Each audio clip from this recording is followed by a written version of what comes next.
Jeremy Bright was just 14 years old. He lived in Myrtle Creek, Oregon, a small town, quiet, familiar, and the kind of place where everyone knows your name. Jeremy was energetic and curious, the kind of kid who didn't like sitting still for too long. He loved riding his bike, exploring the outdoors, and spending time with friends. There was a restlessness to him, a sense that the world was bigger than the streets he knew. At home, he was close to his family and protective, especially of his younger siblings. To those who knew him, Jeremy wasn't the kind of kid who would just disappear, not without a reason and not without a trace. It was August 14th, 1986, a warm summer day, ordinary in every way. Jeremy made plans to attend the local fair, a place filled with music, rides, and familiar faces. He left home like he always did, with no signs of distress, no arguments, and no warning. At the fair, he was seen with friends laughing, talking, and blending into the crowd.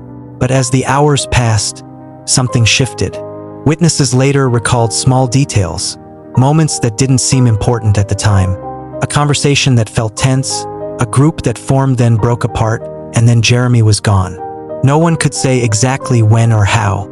At first, no one panicked. It wasn't unusual for kids to stay out late during the fair, but when Jeremy didn't come home, concern turned to fear. His family began searching, calling friends, and asking questions, but the answers didn't line up. Some said they last saw him near the fairgrounds, while others claimed he left with a group, but no one could give a clear, final moment. Then came the silence. No phone calls, no sightings, and no trace of where he went. What investigators did find were fragments, conflicting witness statements, shifting timelines, and one unsettling realization: too many people knew something, but no one was telling the full story.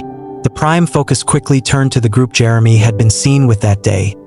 Friends and acquaintances, teenagers who were there when everything changed. At first, everything pointed inward. Stories were collected and compared, and then they began to fall apart. Details didn't match.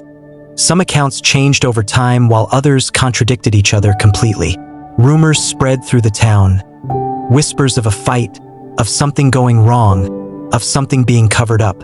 Investigators followed every lead, but nothing solid held. No physical evidence, no confirmed crime scene, just suspicion hanging in the air. As months turned into years, the case grew colder. Witnesses moved away, memories faded, and the silence deepened. It became one of those cases people talked about in hushed tones. A mystery everyone remembered, but no one could solve. Decades later, the case was reopened with fresh eyes and new methods.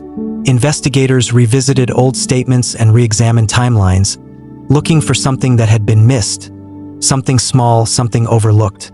But this wasn't a case with DNA or a hidden sample waiting to speak. Instead, the breakthrough came from persistence, from going back again and again to the same unanswered questions and realizing that the truth might not be buried in evidence but in silence, in the things people chose not to say. To this day, Jeremy Bright's disappearance remains unsolved.